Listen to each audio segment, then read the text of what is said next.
오늘날 기독교가 개독교라는 비웃음을 받게 된 중요한 이유 중에 하나가 저는 강단에서 복음을 제대로 설교하지 않기 때문이라는 생각을 가지고 있습니다. 그리고 강단에서 얄팍한 메시지만이 설교되는 이유는 복음에 대한 깊은 연구와 신학적 기초가 약하기 때문이라는 생각이 있습니다. 복음에 대한 깊은 통찰력은 성경 본문 자체에 대한 철저한 묵상과 신학적 연구가 진행되어야만 하죠. 우리는 하나님의 말씀 그 자체에 대한 절대적인 신뢰를 가져야만 하고, 또 성경 본문과의 처절한 씨름이 없고서는 절대로 영혼을 근본적으로 변화시킬 수 있는 말씀의 능력도 생길 수 없다는 사실을 인정해야만 합니다.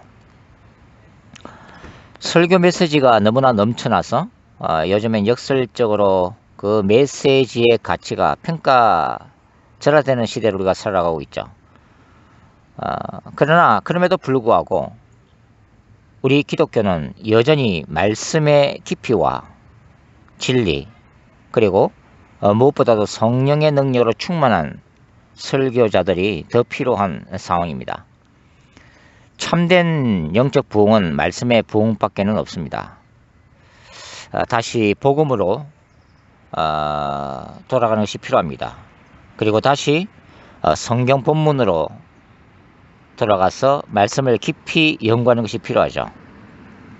그리고 하나님의 말씀이 들려주는 복음에 귀를 기울여야 할 필요가 있습니다. 저는 그 길만이 설교 강단이 살아나고 교회 공동체가 살아나고 말씀을 듣는 회중들이 살아나고 또 타락한 이 사회를 예언자의 정신으로 다시 일깨울 수 있는 유일한 길이라고 저는 생각을 합니다. 기독교가 인간을 이해하는 기본적인 관점은 바로 죄인으로서의 인간론입니다. 이러한 관점은 타 종교와 뚜렷하게 구별되죠. 왜냐하면 타 종교는 인간의 그 죄성을 진작에 다루지 않기 때문이죠. 인간의 죄성을 다루지 않고서는 사실 인간의 구원 또한 다룰 수가 없습니다. 왜냐하면 인간이 죄인이기 때문에 필연적으로 인간에게는 하나님의 구원이 필요하기 때문이죠. 따라서 복음의 필요성을 제대로 이해하기 위해서는 창세기 3장에 나타난 그 인간의 타락상을 추측적으로 그리고 성경 해석학적으로 철저히 이해하는 과정이 그 무엇보다도 필요합니다.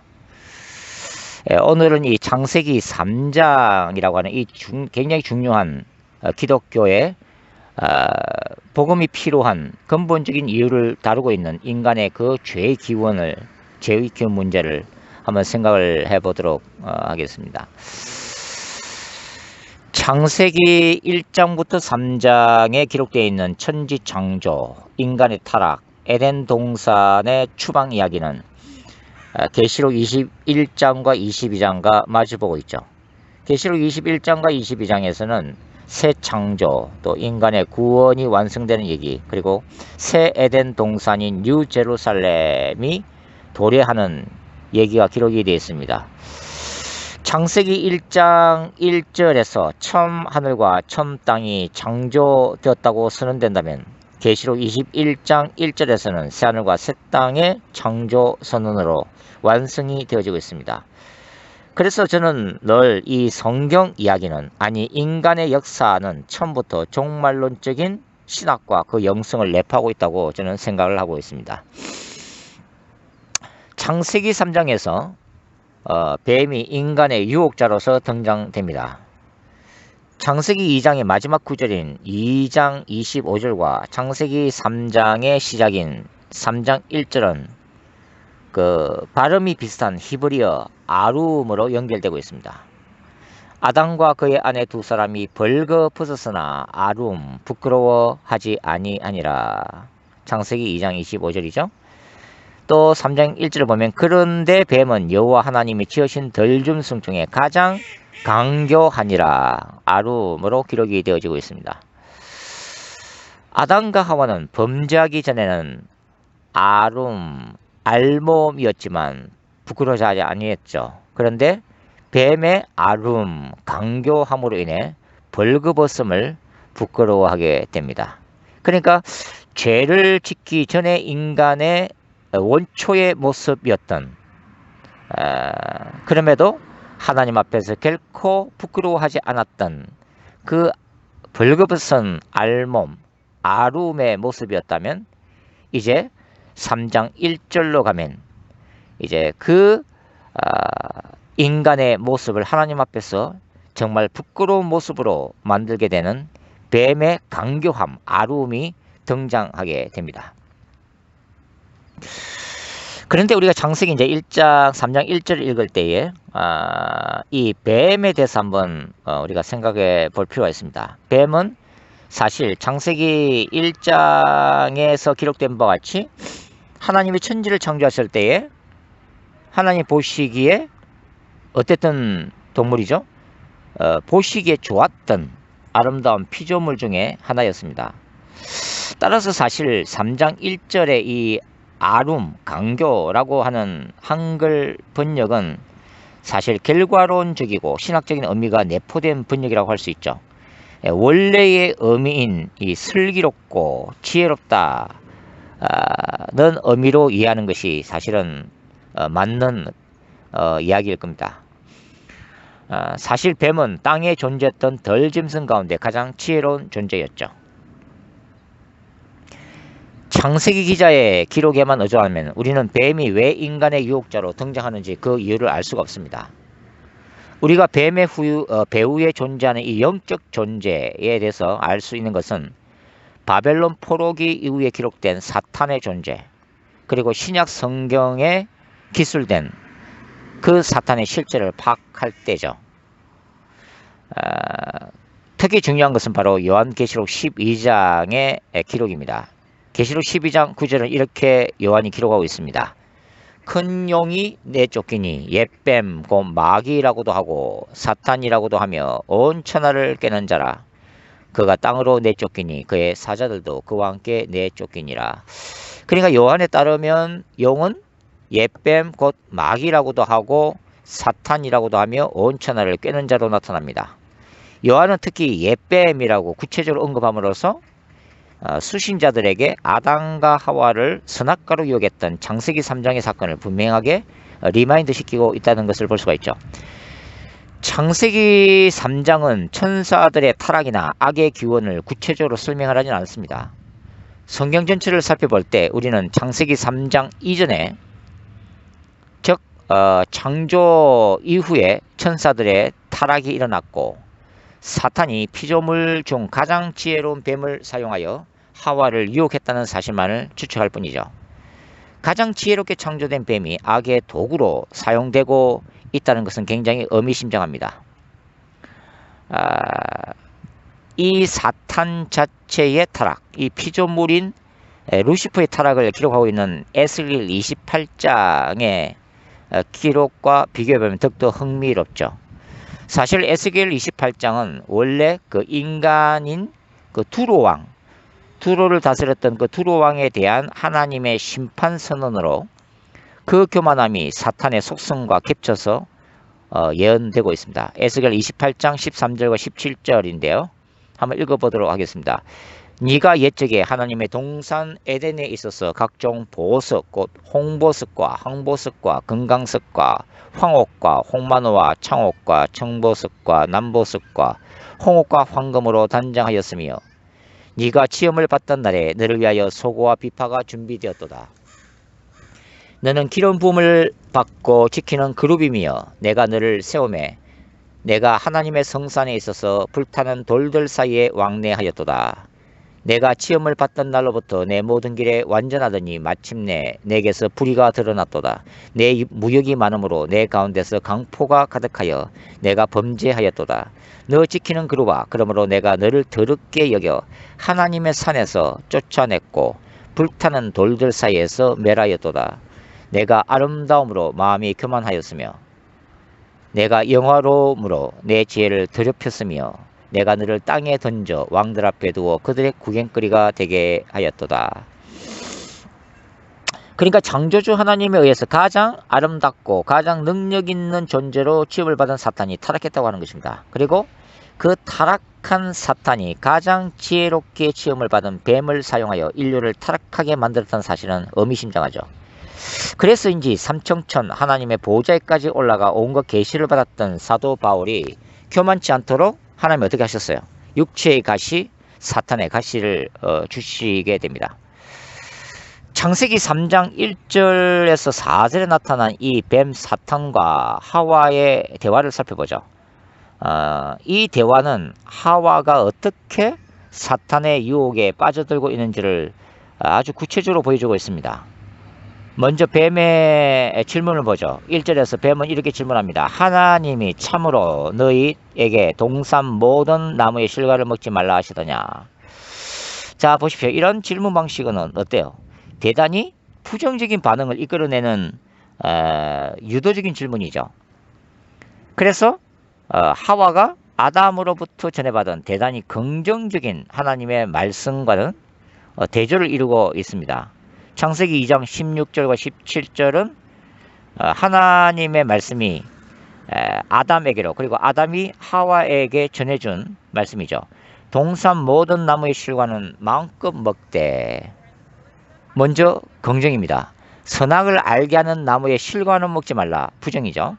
네가 먹는 날에는 반드시 죽게 될 것이다. 그러니까 하나님의 은혜는 생명나무의 열매를 포함한 동산 모든 나무의 열매에 있고 금지된 것은 단 한 가지 선악을 알게 하는 나무의 열매뿐이었습니다. 이런 명령은 인간을 시험하고 속박하는 것이라기보다는 인간의 참된 행복과 영생을 위해서죠. 인간의 본질은 피조물의 자리에서 창조주를 경외하는 것입니다. 그리고 그분의 말씀과 영광을 영원히 기뻐하는 것이죠. 인간은 하나님의 형상으로 창조됐고 그분의 숨결 루아흐로 살아있는 존재가 되었습니다. 이런 사실은 인간이 하나님을 떠나서는 결코 어떤 행복도 존재의 가치도 느낄 수 없는 그런 존재로 원래부터 본래적으로 창조되었다는 것을 의미합니다. 인간 존재의 의미는 하나님 안에서만 가능하게 된 것이죠. 사탄의 유혹과 시험의 본질은 인간 역사상 변함이 없습니다. 창세기 3장에 그 아담과 하와를 시험했던 이 사탄의 시험은 또 신약 성경에 오면 예수님을 광야에서 시험했던 사탄의 그 유혹과 동일합니다. 때로는 올바른 말씀에 대한 분별력과 정확한 적용 여부가 인간의 생명과 죽음을 갈라놓기까지 하죠. 즉 사탄의 부정적인 질문에 하와는 흔들리게 됩니다. 그리고 그 결과로서 하와의 대답은 하나님의 말씀에 대한 축소를 가져오고 거기다가 자신의 생각을 덧붙여서 어떻게 대답하게 해요? 2절과 3절 읽어보죠. 여자가 뱀에게 말하되 동산나무의 열매를 우리가 먹을 수 있으나 동산 중앙에 있는 나무의 열매는 하나님의 말씀에 너희는 먹지도 말고 만지도 말라 너희가 죽을까 하노라 하셨느니라. 자, 성경은 하나님의 말씀에 대한 문자적인 축소나 추가 또는 해석학적인 왜곡이나 인본주의적인 이해를 경고하고 있습니다. 그게 요한계시록 22장 18절과 19절에 기록되어 있죠. 창세기 본문 2절을 보면 하와는 단순히 에덴 동산에 존재하는 나무의 열매로 대답을 하고 있습니다. 그러니까 모든이라고 하는 강조부사가 생략되고 있죠. 자, 3절에서는 하나님이 말씀하신 적도 없는 만지지도 말라라는 말을 어떻게 하고 있어요? 추가를 하고 있죠. 임의로 추가하고 있습니다. 그리고 반드시 죽으리라는 말씀이 그냥 너희가 죽을까 하노라 라는 말로 왜곡되고 있음을 우리가 볼 수가 있는 것입니다. 이와 같이 하나님의 말씀이 왜곡되고 변질되어 전해질 때, 그렇게 해석되어질 때 사탄은 인간의 영혼 속에 치명적인 독을 뿌려놓게 됩니다. 4절과 5절 보죠. 뱀이 여자에게 이르되 너희가 결코 죽지 아니하리라. 너희가 그것을 먹는 날에는 너희의 눈이 밝아져 하나님과 같이 되어 선악을 알 줄 하나님이 아심이니라. 이 말은 천지를 창조하신 하나님의 말씀에 대해서 사탄이 우주적인 전쟁, 영적 전쟁을 선포하는 반역적인 지금 행위를 하고 있다는 것을 얘기합니다. 그리고 피조물인 인간으로 하여금 근본적으로 선과 악을 판단하는 재판관 대신 하나님의 자리에 오를 것을 충동질하고 있죠. 이러한 미혹은 인간이 스스로의 잠재된 능력을 개발해서 스스로 신이 될 수 있음을 강조하는 뉴에이지 사상의 원천입니다. 그리고 인간이 신의 속박으로부터 벗어나 자신의 판단에 의해서 선과 악을 규정짓는 인본주의의 극단을 지금 보여주고 있죠.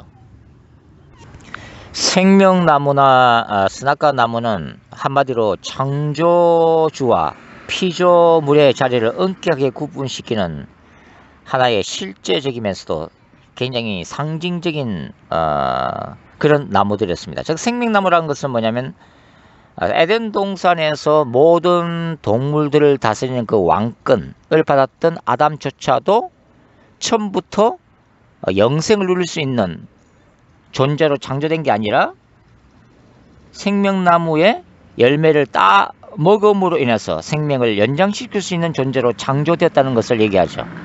그러니까 생명나무 앞에 설 때에 아담은 뭘 리마인드 했어요?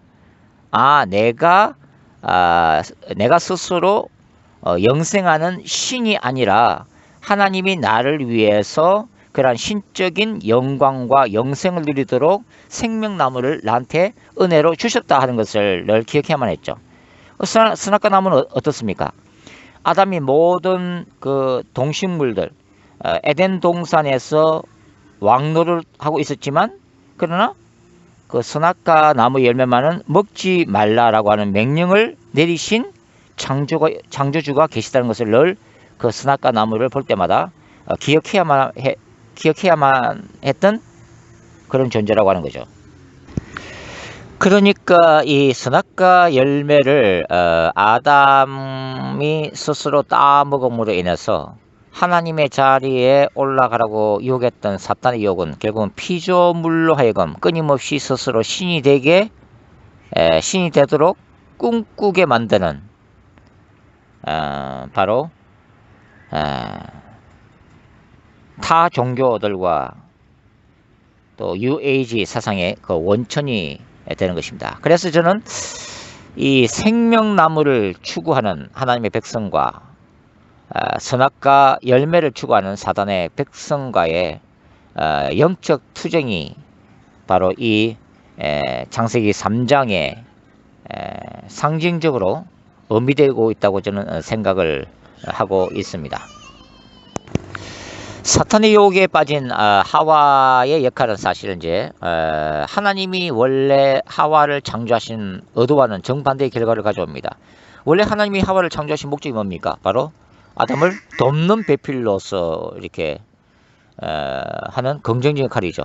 그런데 이제 그 사탄의 유혹에 빠진 하와 역할은 정반대로 남편 아담을 넘어뜨리는 부정적인 역할, 즉 치명적인 죄를 짓게 만드는 유혹자로 다가오는 이 파무파탈로스의 역할로 타락을 하고 있죠. 6절에 보시면은 여자가 그 나무를 본저 먹음직도 하고 보암직도 하고 지혜롭게 할 만큼 탐스럽기도 한 나무인지라. 여자가 그 열매를 따먹고 자기와 함께 있는 남편에게도 주매 그와 먹음. 그러니까 부정적인 사탄의 유혹에 빠진 하와는 그동안의 이 에덴 동산 안에서 삶을 영위하면서 그동안 순수하게 바라봤고 또 하나님의 금지 명령 때문에 동시에 그 극히 두려워하게 됐던 스나카 열매가 갑자기 먹음직도 하고 보암직도 하고 지혜롭게 할 만큼 탐스럽게 보이기 시작한 거죠. 사탄의 유혹이 지닌 실제적인 능력을 실감할 수 있는 장면입니다. 그러니까 하와는 말씀에 대한 올바른 분별력을 상실하고 하나님과 같이 될 것이라는 치명적인 유혹 앞에 마치 그리스 신화에 나오는 판도라의 상자를 열어놓는 어리석은 여자 판도라같이 스나카 열매를 손에 대고 말죠. 여기에서 이제 하와가 스나카 열매를 따먹는 장면을 하와와 사탄이 성적 관계를 맺는다는 알레고리적 해석을 제시하는 이단들이 이제 생겨납니다. 그래서 이렇게 인류가 성적으로 타락해서 오직 교주의 성관계, 교주와 신자와의 그 성관계를 통한 피가름의 교리를 통해서만 구원을 받을 수 있다고 가르치는 이단적 해석이 나오게 되는 거죠. 이제 그뿐만 아니라 하와가 선악과 열매를 따먹고 눈이 밝아진 것은 여성을 통해 세상에 지혜가 주어졌다고 해석하는 여성 해방 신학적인 해석이나 또 인간에게 지혜를 준 뱀 자체를 신성시하는 그런 잘못된 해석들도 이제 나오게 되는 거죠. 본문에서 이제 하와의 경우보다 더 심각한 것은 사실 아담의 경우라고 말씀드릴 수가 있습니다. 원래 선악과 열매에 대한 경고는 하와가 아닌 아담이 받은 말씀입니다. 창세기 1장 16절과 17절이죠. 아담은 이 말씀을 아내인 하와에게 전해 주었을 것입니다. 그러나 말씀의 운반자, 말씀의 보존자, 그리고 진리의 수호자로 부르심을 받은 아담은 하와의 유혹에 대해 아무런 저항 없이 함께 제약 속으로 빠져듭니다. 그 결과로서 아담 이후 인간은 반드시 죽지 아니하리라는 사탄의 속임수와는 달리 육체적인 죽음과 영적 죽음인 하나님으로부터의 단절이라는 준엄한 심판을 받게 되죠. 선악과를 따먹기 전에는 하나님이 정하신 선과 악의 법칙 아래에서 벌거벗음이란 현실 앞에서도 당당했던 아담 부부는 죄가 들어오는 순간, 즉 스스로의 힘으로 능력으로 선악과 열매를 따먹고 하나님같이 되고자 했던 그 죄악의 결과로 눈이 밝아졌을 때 오히려 신이 된 자신들의 영광스러운 모습을 발견한 것이 아니라 수치감과 죄책감의 나락 속으로 추락한 자신들의 부끄러운 모습만을 발견하게 됩니다. 벌거벗음에 대해 하나님이 무죄임을 선포했던 시대가 지나가고 인간 스스로가 선과 악의 재판관이 되어 스스로를 율법 아래 얽매이게 만드는 비극적인 인생의 문이 열린 것입니다. 아담과 하와를 볼 때 우리가 그 아담과 하와가 지은 죄를 우리가 원죄, 오리지널 신이라고 부릅니다. 이 원죄가 초래한 불행 중의 하나는 하나님과 인간 사이에 존재했던 에덴 동산에서의 완전한 교통과 친밀감의 관계가 완전히 파괴됐다는 거죠. 원래 에덴 동산은 에스겔 31장 9절에 보면은 하나님의 동산, 또 창세기 13장 10절에는 야훼의 동산이라고도 불립니다. 하나님의 동산에서 늘 거주하셨다라기보다는 인간과의 교통을 위해 수시로 방문하셨던 장소라고 할 수 있습니다. 결국은 에덴 동산이란 것은 하나님의 임재가 있었던 거대한 하나의 성전이라고 볼 수도 있겠죠. 인간이 범죄했을 때 인간은 그 두려움 때문에 생명과 기쁨의 근원이고 영생의 원천이신 거룩하신 하나님의 임재로부터 스스로 몸을 숨길 수밖에 없는 비참한 상황 가운데 떨어지게 된 것입니다. 아담과 하와의 눈이 밝아진 대신 결과적으로 그들은 영원한 하나님을 잃어버리게 된 것이고 또 모든 것을 잃어버리게 된 거죠. 영원한 세계마저도 말입니다. 지금 이 순간도 마찬가지입니다. 수많은 사람들이 이 땅의 유한한 쾌락과 탐욕 때문에 영원한 복음과 그 복음 안에 있는 영광과 생명조차도 포기하고 있죠. 자신들이 소유하고 있는 이 세상 것에 집착한 나머지 어때요? 인간들을 찾아오시는 예수 그리스도를 거부하고 있습니다. 그리고 그들 스스로가 지옥을 선택하고 있고 지옥으로 날마다 떨어지고 있죠. 하나님의 임재로부터 끊임없이 도망치는 것이 인간의 죄악과 인간의 역사입니다. 그럼에도 불구하고 그러한 인간을 끊임없이 찾아오시는 것이 하나님의 사랑이죠. 인간이야말로 하나님의 끊임없는 사랑의 유일한 대상이고 독생자 예수를 십자가에 못 박기까지 사랑한 하나님의 영광의 열매이기 때문입니다. 지금 이 순간도 주님께서는 죄악으로 고통받고 허물어진 인간들의 삶 속에 역사하시고 그들을 그분의 거룩한 신부들로 회복시키시고 영원한 세계 영광 속으로 다시 초청하시는 하나님으로 일하시는 분임을 우리는 기억해야 합니다. 창세기 3장 11절부터 19절은 이제 그 하나님의 심판이 임하는 장면을 기록을 하고 있습니다.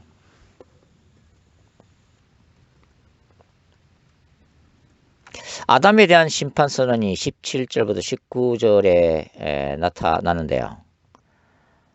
이 본문에서는 뱀, 사탄에 대한 하나님의 심판이 그 중심을 이루고 있습니다. 그래서 이 본문에서는 사탄에 대한 하나님의 그 종말론적 거룩한 전쟁이 선포되는 창세기 3장 15절이 가장 핵심적인 구절임이 이제 드러나고 있습니다. 우선 인간이 타락한 그 결과로 나타난 가정의 파괴 현상부터 한번 살펴보죠. 원래 아담은 하와가 처음 창조되었을 때 하와를 향해서 이는 내 뼈 중에 뼈요 살 중에 살이라고 극찬한 바가 있습니다. 그리고 아담은 하와를 여자라고 이름까지 붙여주죠. 그러나 죄에 떨어진 아담은 그의 아내 하와는 물론 그녀를 창조하신 하나님까지 범죄의 제공자로 몰아붙이고 있음을 우리가 볼 수가 있습니다. 몇 가지 영어 번역본들을 참고해보면 아담은 아내가 자기에게 선악과를 먼저 건네주었음을 전면에 내세우고 있고 동시에 창조주 하나님이 창조주 하나님에게 그 원인을 돌리고 있음을 발견을 할 수가 있습니다. NIV 성경 같은 경우는 이렇게 기록되어 있죠. The man said, The woman you put here with me. 당신이 나와 함께 있도록 해주신 그 여자가 She gave me some fruit from the tree and I ate it. 그녀가 그 나무로부터 열매를 나에게 주었고 내가 그것을 먹었나이다. 그러니까 이 표현을 보면 아담은 자신이 그 선악과 열매를 맺었다고 하는 이 범죄 행위는 극히 짧고 간략하게 살짝 뒤에 붙여서 얘기하고 있다는 것을 볼 수가 있죠. 선악과 범죄 사건을 진술하면서 이미 선악과의 열매를 먹고 눈이 밝아진 아담이 스스로 선과 악을 결정하는 재판관의 자리에 지금 앉아 있다고 하는 것입니다. 그리고 하늘의 재판장 대신 창조주 앞에서 사건의 경위에 대해서 본인에게 되도록 유리하게 변명하고 있는 장면이죠. 그 다음에 하와의 변명을 한번 들어보죠. 여호와 하나님이 여자에게 이르시되 내가 어찌하여 이렇게 하였느냐. 여자가 이르되 뱀이 나를 꿰므로 내가 먹었나이다. 13절 말씀인데요. The serpent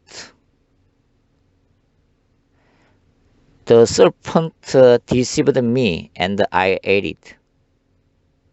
그 뱀이 나를 속였고 내가 그것을 먹었나이다. 아내 하와의 변명은 남편인 아담과 비교하면 극히 짧게 기록되어 있습니다. 하와는 남편 아담에 대한 어떤 공격적인 진술도 생략합니다.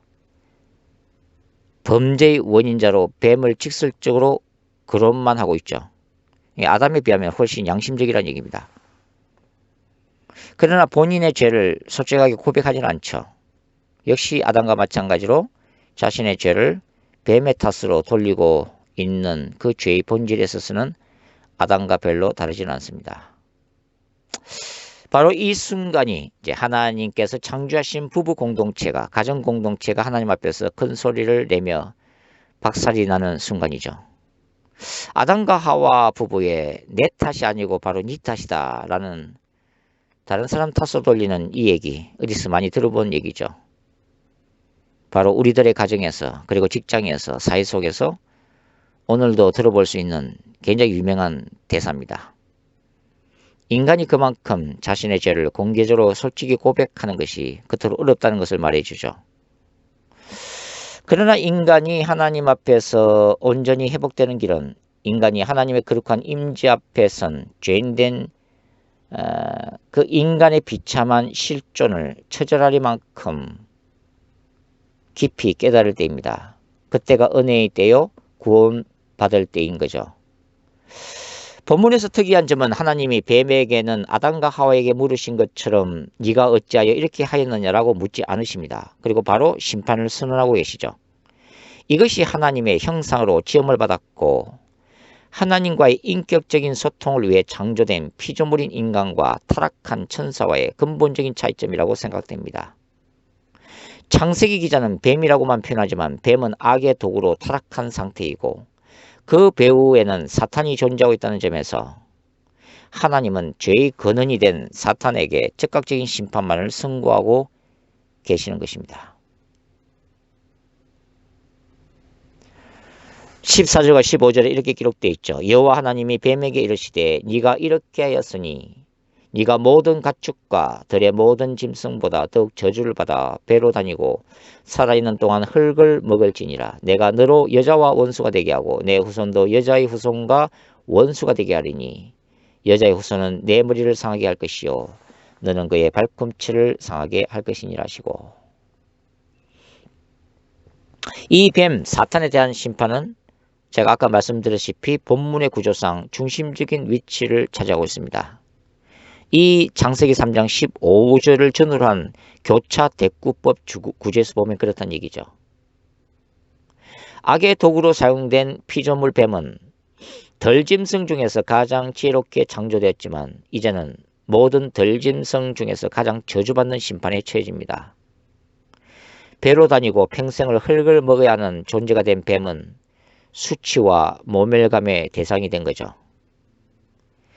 자신에게 주어진 하나님의 지혜로 사탄의 유혹을 식별하고 뿌리쳐야만 했던 뱀은 사탄의 도구로 타락한 그 책임을 지고 저주 아래 떨어집니다. 그리고 이어지는 15절에서 뱀은 사탄과 동일시되죠. 뱀은 사실 고대 세계에서 가장 광범위하게 숭배를 받았던 파충류 중에 하나입니다. 이집트에서는 바로의 왕관에 그 코브라 행상으로 새겨져 있죠. 바로 바로의 수호신으로 숭배를 받았다는 것을 말해줍니다. 그리고 가나안 땅에서는 풍요와 다산의 신인 바알 신의 상징으로도 사용되었습니다. 뱀은 지혜의 신 그리고 부처의 수호신으로도 불교에서는 사용됩니다. 그러니까 중국에서는 뱀 또는 용은 부와 능력과 축복의 상징으로 숭배를 받고 있죠. 그러나 일반적으로 신약에서는 용과 뱀은 사탄적 상징으로 주로 사용되고 있습니다. 요한계시록 12장 9절, 20장 8절, 고린도후서 11장 3절, 요한복음 13장 2절, 누가복음 22장 31절 등에 나와 있죠. 창세기 3장 15절은 초대 교부인 이레니우스의 해석 이래 원복음 프로토 에반겔리엄으로 알려진 구절입니다. 여자의 후손으로 오실 예수 그리스도의 사탄에 대한 승리를 예고하는 본문으로 알려져 있죠. 대부분의 주석가들은 여자의 후손을 남성 단수로 이하여 예수 그리스도를 상징하는 것으로 보편적으로 받아들입니다. 그러나 캐톨릭은 제2차 바티칸 공의 이후 본문을 여성으로 해석하여 구약에 예언된 마리아로 해석하는 경향이 있습니다. 즉 가톨릭 신학자들은 죄 떨어진 인류의 조상에게 약속된 뱀에 대한 승리 속에 이미 예언적으로 그 여인의 모습이 마리아의 모습이 암시되어 있다고 주장하죠. 캐톨릭 교의 헌장 55항입니다. 그러나 이러한 해석은 마리아 숭배 사상에 기초한 것이죠. 그것은 본문을 억지로 마리아에게 적용하는 것일 뿐 결코 성경적인 해석이라고 보기 어렵습니다. 요한계시록의 저자인 사도 요한은 창세기 3장 15절 통해 선포되었던 여자의 후손으로 오실 예수 그리스도의 뱀과의 전쟁의 승리가 이제 십자가 사건을 통해 성취되었음을 묵시적 환상을 통해 계시록 12장 3절부터 12절에 걸쳐서 기록을 해놓고 있습니다. 옛뱀인 용 사탄은 예수 그리스도의 발꿈치를 십자가에서 상하게 하셨죠. 예수 그리스도의 죽음을 의미합니다. 그러나 그리스도께서 죽음의 권세를 이기심으로 뱀의 머리를 깨뜨리십니다. 예수님의 부활과 성천이죠. 그러나 예수 그리스도의 십자가 승리에도 불구하고 하나님의 나라와 사탄의 왕국 간의 영적 투쟁이 완전히 끝난 것은 아닙니다. 사탄과 악의 권세 그리고 인간의 죄악과 죽음이 주님 앞에 다시 오시는 그날까지 여전히 이 세상에 존재하기 때문이죠.